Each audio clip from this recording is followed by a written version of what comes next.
சிங்கத்தமிழன் சிவாஜி கணேசன் ஓட்டையே போட்டவங்க அவங்க. இது காலம் காலமாக திமுகவுக்கு எதிர்த்து வாக்களிக்கிற மக்கள் தலைநகர் சென்னையில் இருக்கிற ஒரு தொகுதி ஆர்கே நகர் தொகுதி. ஆர்கே நகர் தொகுதி, இந்த தொகுதியினுடைய ஒவ்வொரு வட்டமும் எனக்கு தெரியும். இங்க ஒரு அனாதை ஆனந்தன் நின்றான், 20 ரூபாய் ஆனந்தன். அவனை பேசி வெற்றி பெற வைத்தவனே நான் தான். நாஞ்சில் சம்பத் கேட்கிறேன், எந்த காலத்தில் 26 கட்சியோடு கூட்டணி வைத்துக் கொண்டீர்கள்? விஜயினுடைய வருகையும் வளர்ச்சியும் என் தலைவனுக்கு கிடைக்கிற வரவேற்பும் உன்னை 26 கட்சிகளை நாட வைத்திருக்கிறது. ஸ்டாலின், நீ வெள்ளி நாற்காலியில் உட்கார்ந்து விட்டாய், உன்னுடைய முதலமைச்சர் நாற்காலி நகர்ந்து பனையூருக்கு போகிறது என்று எழுதி. உங்களை அப்புறப்படுத்துவதற்கு யாராலும் முடியாது. எடப்பாடி பழனிசாமியால் முடியாது. அவரை டெல்லியிலேயே காயப்படுத்தி தான் அனுப்பி இருக்கிறார்கள். எங்கள் தலைவர் எரிமலை எச்சில் துப்பி எரிமலை சாய்ந்ததாக சரித்திரமில்லை. எங்கள் தலைவர் வானம் குச்சிகள் வானத்தை கிழித்ததாக செய்திகள் இதுவரைக்கும் வந்ததில்லை. 3 வயது பாப்பா என்று எங்களை அழுக்காக்க பார்க்கிறார்கள். நித்தம் ஒரு செய்தியை வாந்தி எடுத்து எங்கள் மீது வதந்தியை பற்ற வைத்து எங்களை அழுக்காக்க பார்க்கிறார்கள். எங்கள் தலைவனை அழுக்காக்க முடியாது. அவன் ஆகாயம், அண்டங்காக்கைகள் அவனை அழுக்காக்க முடியாது.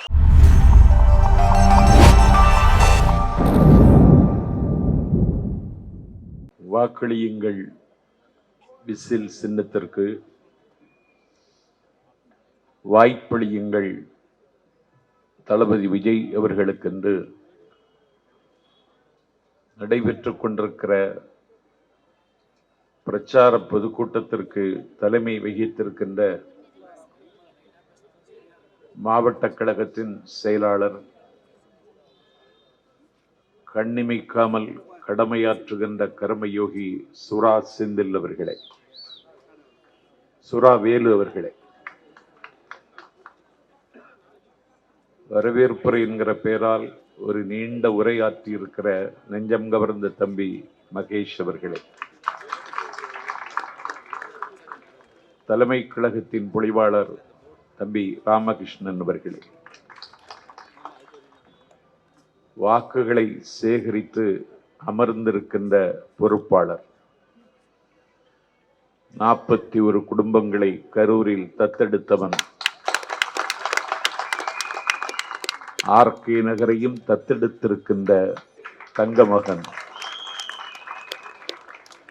நீங்கள் தத்தளித்தால் படகாய், நீங்கள் தடுமாறினால் ஊன்றுகோலாய், உங்கள் இரும்பை பொன்னாக்குகிற மந்திர கோலாய் காலம் ஆர்கே நகருக்கு தந்த நன்கொடை நண்பர் மரிய வில்சன் அவர்களே, எளியவன் எனக்கு பின்னால் 1 கோடி இளைஞர்களின் கொள்ளிடமாக திகழ்கின்ற தமிழக வெற்றி கழகத்தை வழிநடத்துகின்ற வரலாற்று கடமைக்கு தலைமை தாங்கியிருக்கிற தளபதி விஜய் இவர்களுக்கு அவருடைய சுமையை பகிர்ந்து கொள்ளவும், அவருடைய சுகதுக்கங்களை தீர்மானிக்கவும், அந்த கடமையை மேற்கொள்வதே என்னுடைய கர்ம வினை என்று கடமையாற்றுகின்ற பொறுப்பின் பொது விலக்கணம், எளியவன் என்னை ஆற்றுப்படுத்துகிற இடத்தில் இருக்கின்ற தேர்தல் மேலாண்மை பொதுச் செயலாளர் ஆதவ் அர்ஜுனா என்றாலே அறிவாலயத்தினுடைய அஸ்திபார கல்லி ஆடுகிறது என்ற தகவல் வந்து கொண்டிருக்கிறது. ஆற்றலின் ஊற்று, அன்பின் நாற்று, ஆரியின் நண்பர் ஆதவ் அர்ஜுனா அவர்களே, கண்ணு கட்டிய தூர வரையிலும் தேனடையில் தேனீக்கள் திரண்டிருப்பது மாதிரி திரண்டு வந்திருக்கிற காலத்தால் சீலத்தால் மூத்த பெரியோர்களே,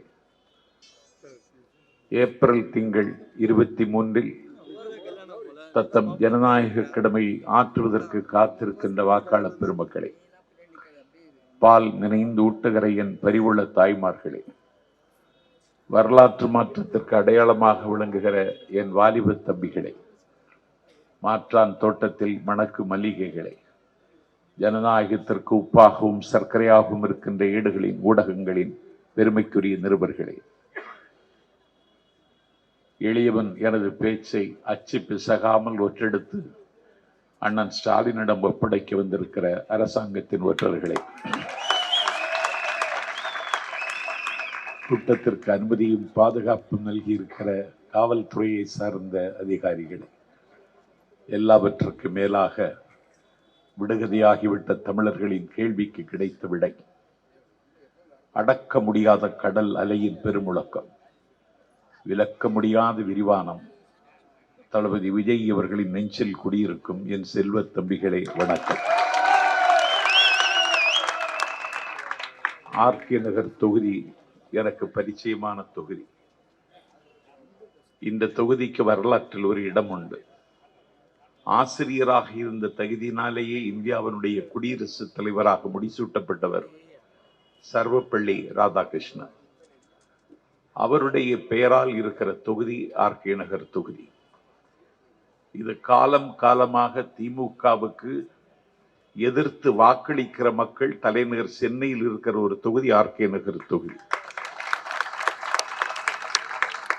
என்னுடைய நினைவுகள் சரியாக இருக்குமானால் இந்த தொகுதியில்தான் கொடிக்கால் புதமடா என்று பாடி பரவிய கம்யூனிஸ்ட் கட்சியின் மகத்தான தலைவன், 18 ஆண்டு காலம் தலைமுறை வாழ்க்கை வாழ்ந்தவன், பாலின்றி பிள்ளைகளும் உணவின்றி தாயெழுவாள், வேலையின்றி நாம் உழுவும் வீடு முச்சூடும் எழும் என்று அழுதானே பூதப்பாண்டி ஜீவானந்தம் நின்ற தொகுதி இந்த ஆர்கே நகர் தொகுதி. அன்றைக்கு நான் உரையாற்ற வந்த பொழுது நண்பர் மரிய வில்சன் சொன்னார், குடும்ப ஆட்சிக்கு எதிரான யுத்தம் இந்த யுத்தம் என்றார். இந்த தொகுதியில் தான் பூதப்பாண்டி ஜீவானந்தம் நின்றார். 18 ஆண்டு காலம் தலைமறைவு வாழ்க்கை வாழ்ந்தார். அவர் 18 ஆண்டு கால தலைமறைவு வாழ்க்கையை முடித்துவிட்டவர் வெளியே வருகிற பொழுது நேராக தான் குடியிருக்கிற வீட்டுக்கு போகவில்லை, ஜனசக்தி அலுவலகத்திற்கு சென்றார். ஜீவா வந்துவிட்டார் என்ற செய்தி காட்டு தீ போல பரவி ஜீவாவை பார்ப்பதற்கு அணி அணியாக அலையலையாக மக்கள் அவரை முற்றுகையிடுகிறார்கள். அந்த முற்றுகையிட்ட கூட்டத்திலே 2 பெண்கள் நின்றார்கள். ஒரு பெண்ணிடத்திலே ஜீவா கேட்டார், உனக்கு என்ன வேண்டும், என்னை பார்க்க நீ ஏன் வந்தாய் என்று கேட்டார். அந்த பெண் சொன்னாள், நான் ஒரு வழக்கறிஞரிடத்திலே குமஸ்தா வேலைக்கு மனு போட்டிருக்கிறேன், நீங்கள் ஒரு பரிந்துரை கடிதம் தந்தால் எனக்கு அந்த வேலை கிடைக்கும் என்று உங்களை நம்பி வந்தேன் என்றார். உடனடியாக ஒரு தாளில் பரிந்துரை கடிதம் எழுதி அந்த பெண்ணிடத்திலே கொடுத்தார். அதற்கு பிறகு இன்னொரு பெண் என்றால் அவளிடத்தில் கேட்டார், நீ யார், உனக்கு என்ன வேண்டும் என்று கேட்ட பொழுது அந்த பெண் சொன்னாள், என் பெயர் குமுதா, என்னுடைய அம்மாவின் பெயர் கண்ணம்மை, என்னுடைய தாத்தாவின் பெயர் குலசேகரதாஸ், நான் உங்கள் மகள் என்று சொன்ன மாத்திரத்தில் கண்கள் உடைந்து கண்ணீர் கொட்டிற்று. அதுதான் தன்னுடைய மகள் என்று ஜீவாவுக்கு தெரியாது. தன்னுடைய மகள் தன்னிடத்தில் என்னிடத்தில் அறிமுகம் செய்கிற நிலைமைக்கு நான் ஆளாகிவிட்டானே என்று அடக்குமுறைக்கு அஞ்சாத சிங்கம் பெற்ற மகளை வாரி அணைத்து, உன்னை நான் அடையாளம் கொண்டு கொள்ளாமல் போனது தவறுதான், என்னை மன்னித்து விடு மகளே, என்னை மறந்து விடு மகளே, எனக்கு விதிக்கப்பட்ட வாழ்க்கை என்று நான் இதை கருதவில்லை, நான் விரும்பி ஏற்றுக்கொண்ட வாழ்க்கை என்று 18 ஆண்டு கால தலைமுறை வாழ்க்கையில் மகளையும் அடையாளம் காண முடியாமல் ஒரு தலைவன் தமிழ்நாட்டில் வாழ்ந்தான். அவன்தான் ஜீவா. அவன் நின்ற தொகுதி இது, அவன் வென்ற தொகுதி. ஆகவே இன்றைக்கு குடும்ப அரசியலுக்கான யுத்தம். திமுக அண்ணா திமுகவை தவிர்த்து இன்னொரு சக்தி இந்த மண்ணில் வர வேண்டும் என்று ஒரு 35% வாக்காளர்கள் எல்லா பொது தேர்தல்களிலும் வாக்களிப்பதற்கு வாக்குச்சாவடிக்கே வரவில்லை. நான் தேர்தல் மேலாண்மை பொதுச் செயலாளருக்கு சொல்லுகிறேன், 26 தேர்தல் வாக்களிப்பு வந்தபோது உங்களுக்கு ஒரு செய்தி வரும். 65% வாக்குகளை பதிவு செய்த தமிழ்நாடு 90% வாக்குகளை பதிவு செய்தது என்ற செய்தி வரும். காரணம், அந்த இட்டு நிரப்ப முடியாத இடைவெளியை இட்டு நிரப்புவதற்கு ஒரு தலைவன் வந்திருக்கிறான், அவர்தான் தளபதி விஜய். திமுகவுக்கு எதிராக, அண்ணா திமுகவுக்கு எதிராக இயக்கம் கண்டவர்கள் எல்லாம் முடங்கி விட்டார்கள், அவர்களை முடக்கி விட்டார்கள். இன்றைக்கு 26 கட்சி கூட்டணியோடு அண்ணன் ஸ்டாலின் களத்தில் நிற்கிறார். நாஞ்சில் சம்பத் கேட்கிறேன், எந்த காலத்தில் 26 கட்சியோடு கூட்டணி வைத்துக் கொண்டீர்கள்? விஜயினுடைய வருகையும் வளர்ச்சியும் என் தலைவனுக்கு கிடைக்கிற வரவேற்பும் உன்னை 26 கட்சிகளை நாட வைத்திருக்கிறது. ஆகவே இந்த யுத்தம் மிகப்பெரிய யுத்தம். இந்திய துணைக்கண்டத்தினுடைய அரசியல் வரலாற்றில் தமிழ்நாட்டில் நடைபெறுகிற இந்த தேர்தல் மிக முக்கியமான பொது தேர்தல். நேற்றைக்கு அரசியலுக்கு வந்தவன் என்று கிண்டல் செய்கிறார்கள். 3 வயது பாப்பா என்று எங்களை அழுக்காக்க பார்க்கிறார்கள். நித்தம் ஒரு செய்தியை வாந்தி எடுத்து எங்கள் மீது வதந்தியை பற்ற வைத்து எங்களை அழுக்காக்க பார்க்கிறார்கள். எங்கள் தலைவனை அழுக்காக்க முடியாது. அவன் ஆகாயம், அண்டங்காக்கைகள் அவனை அழுக்காக்க முடியாது. எங்கள் தலைவர் எரிமலை, எச்சில்கள் துப்பி எரிமலை சாய்ந்ததாக சரித்திரமில்லை.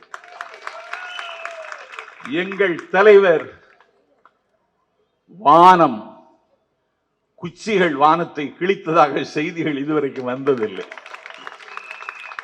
அவர் சொல்லுவதுதான் எங்களுக்கு வேத மந்திரம். கான்பிடன்ட் இருங்கள், நாளை நமதே என்று சொல்லுகிறார். அந்த நம்பிக்கையில் களமாடுகிறோம். ஆர்கே நகர் தொகுதி, இந்த தொகுதியினுடைய ஒவ்வொரு வட்டமும் எனக்கு தெரியும். இங்கே ஒரு அனாதை ஆனந்தன் என்றான், 20 ரூபாய் ஆனந்தன். அவனை பேசி வெற்றி பெற வைத்தவனே நான் தான்.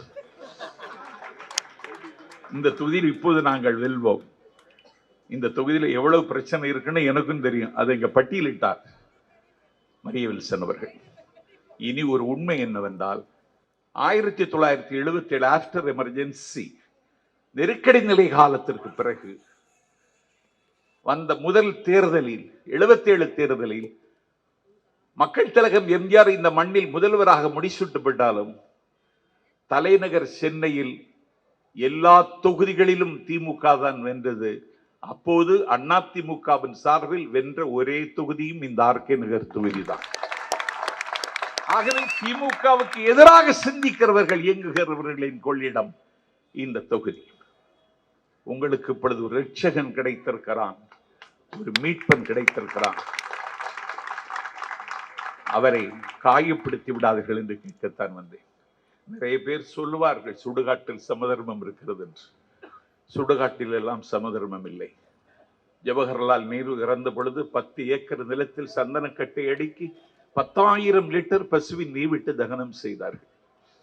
நாஞ்சல் சம்பத்து செத்தால் 10,000 லிட்டர் பசுவின் விட்டு நெய் விட்டு தகனம் செய்ய முடியும் என்று, செய்யலாம் என்று உத்தரவாதத்தை ஆதவ் அர்ஜுனா தந்தால் இன்றைக்கே செத்து விடுகிறேன். நடக்காது.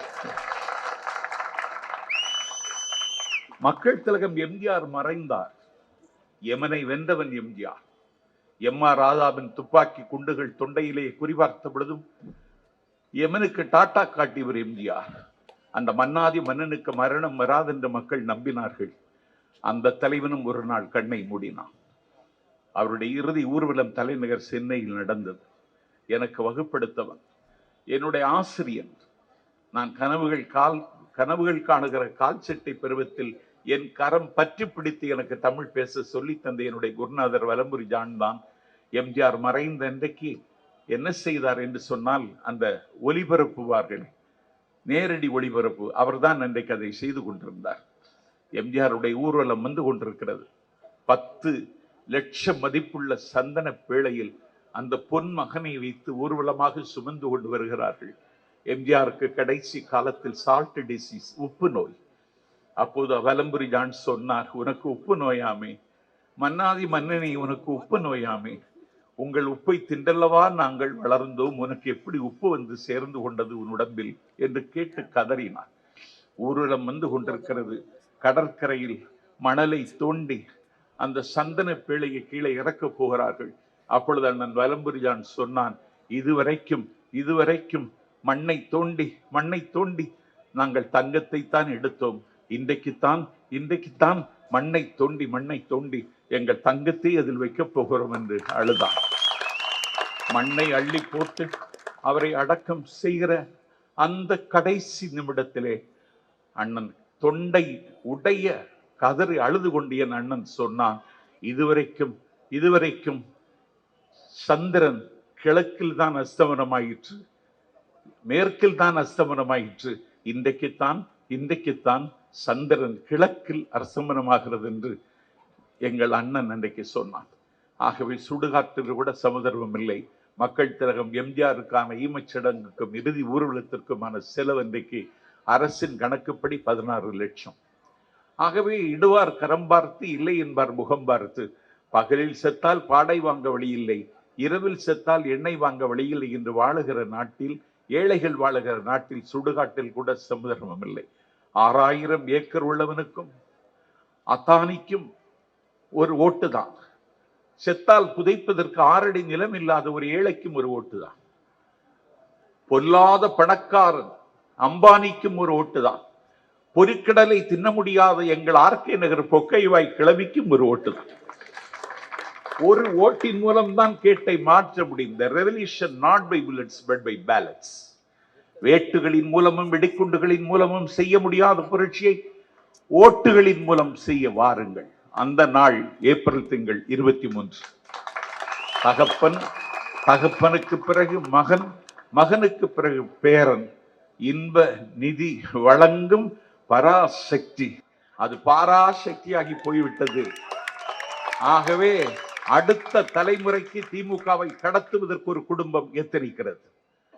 இந்த ஆக்டோபஸ் கரங்களிடமிருந்து தமிழ்நாட்டை மீட்க யாராலும் முடியவில்லை. ஒருவனால் முடியும் என்றால் அவன் பெயர் விஜய் என்று எங்கள் தலைவன் விஸ்வரூபம் எடுத்திருக்கிறார். பணபலம் இல்லை, எங்கள் கட்சியில் நிதி இல்லை, பணபலம் இல்லை, நாங்கள் நிதி வசூலிக்கவில்லை. அவர்களிடத்திலே பணம் குவிந்து கிடக்கிறது. முதலமைச்சர் கலந்து கொள்கிறார், தீபங்கள் சிரிக்கிற திருவண்ணாமலையில். அங்கே அவருக்கு வெள்ளி நாற்காலி போடுகிறார்கள். வெள்ளியினால் செய்த நாற்காலி. ஒரு 1000 ரூபாய் கொடுத்து ஒரு வெள்ளி மூக்குத்தி வாங்கி அணிவதற்கு வக்கில்லாத ஏழை பெண்கள் தமிழ்நாட்டில் 50 லட்சம் பேர் இருக்கிறார்கள். ஆனால் ஒரு தமிழ்நாட்டினுடைய முதலமைச்சருக்கு வெள்ளி நாற்காலி. யார் ஊறுகாலியோ அறுத்து கொண்டு போட்டான் ஒருவன். 50 ஆண்டு கால அரசியல் அனுபவம் உள்ள என் அண்ணன் ஸ்டாலின் அந்த நாற்காலியில் உட்கார மாட்டார் என்று நான் தொலைக்காட்சியை பார்த்து கொண்டிருந்தேன். உட்கார்ந்து விட்டார். உட்கார்ந்ததுதான் போதாது, காலுக்கு மேல் கால் போட்டு உட்காருகிறார். அன்றைக்கே என்னுடைய நாட்குறிப்பில் எழுதினேன், ஸ்டாலின் நீ வெள்ளி நாற்காலியில் உட்கார்ந்து விட்டாய், உன்னுடைய முதலமைச்சர் நாற்காலி நகர்ந்து பனையூருக்கு போகிறது என்று எழுதினார். When Rome was burning, Nero was fiddling. ரோமாவரி நகரம் தீப்பற்றி எரிகிற பொழுது விடில் வாசித்த நீரோ மன்னனுக்கு நிகரானவர்கள் நீங்கள். உங்களை அப்புறப்படுத்துவதற்கு யாராலும் முடியாது. எடப்பாடி பழனிசாமியால் முடியாது. அவரை டெல்லியிலேயே காயப்படுத்தித்தான் அனுப்பி இருக்கிறார்கள். வேற யாருக்கும் முடியாது. எங்களால் மட்டும்தான் முடியும். எங்களால் மட்டும்தான் பொழுது விடியும். ஆகவே ஏப்ரல் 23 அதிகாலையிலே வந்து வாக்களித்து விடுங்கள். கள்ள ஓட்டு போட்டு விடுவார்கள். எஸ்ஐஆரை தாண்டி செய்வார்கள் அவர்கள்.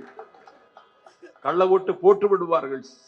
சிங்கத்தமிழன் சிவாஜி கணேசன் ஓட்டையே போட்டவங்க அவங்க. சிவாஜி கணேசன் யாருக்கும் தெரியாது. எல்லா நடிகர்களுக்கும் கண்கள் பேசினால் சிவாஜி கணேசனுக்கு அங்கம் பேசும். அந்த நடிகனுடைய ஓட்ட போட்டாங்க. போக்ஸ் ரோட்ல அவருடைய வாக்குச்சாவடிக்கு ஒரு கண்டசா கார்ல இருந்து கம்பீரமா இறங்கி ஒரு சிகரெட்டை குடிச்சிட்டு அவர் அப்படியே வாக்குச்சாவடிக்கு, வானம் பொழிகிறது, பூமி விளைகிறது, உனக்கு எதற்கு தர வேண்டும் கிறிஸ்தி எம்கல பெண்களுக்கு மஞ்சள் அறைந்தாயா, பணிவிடை புரிந்தாயா, நாற்று நட்டாயா, கஞ்சி கலையும் சுமந்தாயா, பிச்சை கேட்டால் தருகிறேன், வரி கேட்டால் தர முடியாது, யாரிடத்தில் கேட்கிறாய் வரி வட்டி என்று அவர் வசனம் பேசிக்கொண்டே வாக்குச்சாவடிக்குள் வந்து என்னுடைய பூத்து சிலிப்பை கொடுங்கள் என்று கேட்டார். பூத்தில் இருந்தவன் சொன்னான், உன் ஓட்டை ஏற்கனவே ஒரு கணேசன் போட்டுவிட்டு போய்விட்டான். சிவாஜி கணேசன் ஓட்டையை போட்டவர்கள். நான் மாவட்ட செயலர் சுறாவுக்கு சொல்லுகிறேன், நம்முடைய வாக்குகள் அனைத்தையும் 10 மணிக்குள்ளேயே பதிவு செய்து விடுங்கள். பார்க்கிற வேலை அதுதான். எல்லா வாக்குச்சாவடியிலும் மழ மழ மழ மழவென்று காண பறவையின் கலகரம் என்னும் ஓசையை விட உன்னதமான ஓசை, யானையின் பிளிரல் ஓசையை விட உன்னதமான ஓசை, கர்ஜிக்கும் சிங்கத்தின் ஓசையை விட கனத்த ஓசை, என் தாய் தயிரை கடைகிற பொழுது வருகிற மத்த ஓசை, உழவர்கள் உழவோட்டும் பொழுது அவர்கள் ஏரோட்டு பாடுகிற அந்த ஓசை, ஆழக்கடலின் ஓசை ஆலயமணியின் ஓசையை விட விசிறியின் ஓசை வலிமை உள்ளதென்பதை நிரூபிக்க வாக்களியுங்கள் விசிறிக்கு, வாய்ப்பளியுங்கள் தளபதி விஜயின் வேட்பாளருக்கு என்று சொல்லி தேர்தல் மேலாண்மை பொதுச் செயலாளர் உரையாற்றியிருக்கிற காரணத்தினால் விருப்பமில்லாமல் விடைபெறுகிறேன். நன்றி, வணக்கம்.